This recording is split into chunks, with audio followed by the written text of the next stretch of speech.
Whether you've barely played the game or you were raised on it, chances are good that when someone mentions Donkey Kong Country, you think of Kongo Jungle. The iconic jungle setting and accompanying music has carried on to DK64 and the Retro Studios games, and for a myriad of reasons, it has a special place in the hearts of fans.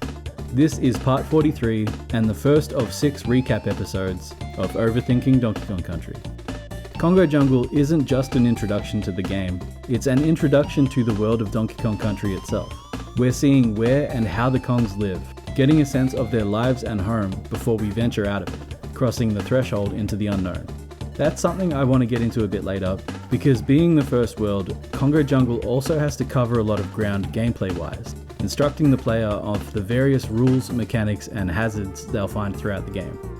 And for what it's worth, the game crams a lot into a relatively short amount of time. We open with jungle hijinks. It's here we see DK's home, get about as much overt narrative as the game has to offer in the cave beneath it, and meet Diddy Kong, who was supposed to be guarding the cave. This level's a goddamn masterpiece. It gives us everything we need. It shows us our motivation for playing, and gives us the perfect environment to learn all the basic mechanics we'll need on our adventure. In the very first episode of Overthinking Donkey Kong Country, I said something to the effect of, there's a lot riding on the first level of any game. It has to serve as a point of entry into the game, as well as sell the player on the rest of it. It's this delicate balancing act of ease and challenge, getting the player up to speed with the basics, and hinting at what's to come later without overloading them with information.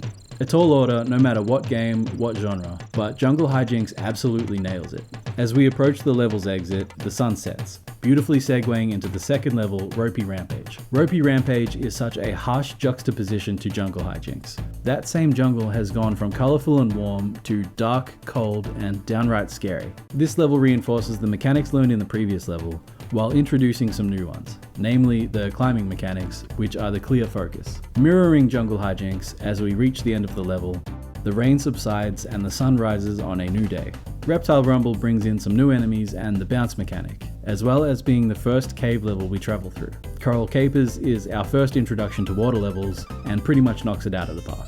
Barrel Cannon Canyon takes us back to the jungle and revolves around the titular barrel cannons. It ramps the difficulty up significantly too, and is probably the first real challenge of the game. As hard as it is, it's followed up by Very Naughty's Lair, which is about as laid back as boss fights go. It's a layup, a victory lap, an easy win to end the first leg of the journey on a high, and boost morale before entering Monkey Mines. In this series, the overarching narrative of Kongo Jungle was that Donkey and Diddy were racing against the clock to close the gap between them and the Kremlings who had taken their horde. It took them through perilous, hostile territory as they made their way to the far edges of the jungle. But the risk paid off as they caught Very Naughty standing guard in front of a chunk of the banana horde that the Kremlings hadn't yet transported from the jungle. Let's break it down level by level. The journey begins in Jungle Hijinks, literally starting from DK's home. He sees his little buddy Diddy stuffed into a conveniently marked barrel, and that his banana horde has been stolen, and puts 2 and 2 together. He frees his buddy and follows the trail of bananas left behind by the Kremlings. The sun sets, and by the time the Kongs reach Ropey Rampage, a storm is raging. The manual tells us that the previous night was stormy too, and it's here that we can start to see the shape of the Kremlings' plan. The island, being almost definitely in a tropical region, would be subject to dry and rainy seasons, and with 2 nights of heavy rain in a row, between relatively mild days, tells us that monsoon season is fast approaching. The Kremlings are trying to starve the Kongs out by robbing them of what might be their only reliable food source during this harsh time of year, planning to swoop in after the fact to take over the island once and for all. This sort of time pressure is a pretty strong explanation as to why they're willing to traverse a dangerous jungle in the middle of the night during a heavy storm. Speaking of time pressure, said pressure dictates their path over the rest of the world. Reptile Rumble is a claustrophobic environment filled with slippers. The Kongs certainly wouldn't feel at home inside a cave, and would have an intense, primal fear of snakes, but the severity of the situation means that they don't have much choice but to face those fears and traverse the caves anyway. In the Reptile Rumble episode, I also floated the idea that there might be an entire network of these caves, running throughout parts of the island and serving as shortcuts, possibly even linking up with other cave levels we see later.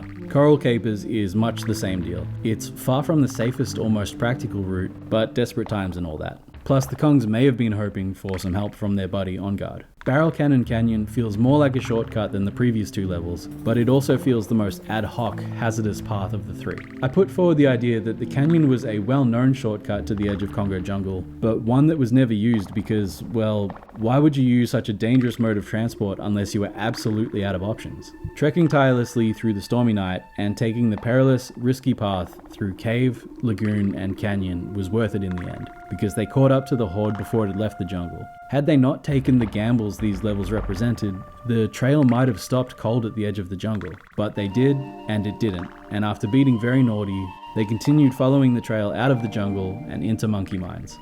I'm gonna be honest with you, I can't really watch those early episodes. I'm glad I made them, and I don't think they're unwatchably bad or anything, but they are hard to watch at times for a lot of reasons. I was still figuring myself out back then, I still am really, and I made a ton of mistakes on those early videos. But that's part of the deal, right? Mistakes are how you learn, and to my credit, I do think I got a lot better after those first 6 episodes. I still have a ton of room for improvement, and I always will, but that's half the fun for me, you know? Alright, first of 6 recap videos done. I hope you enjoyed it. If you're new to this series, this is actually a pretty good place to jump in. It covers all the good stuff from the first 6 videos, and as I said before, those videos are kind of bad, at least when compared to the later ones, so you might be saving yourself a bit of a headache there. Thanks for watching, and take it easy.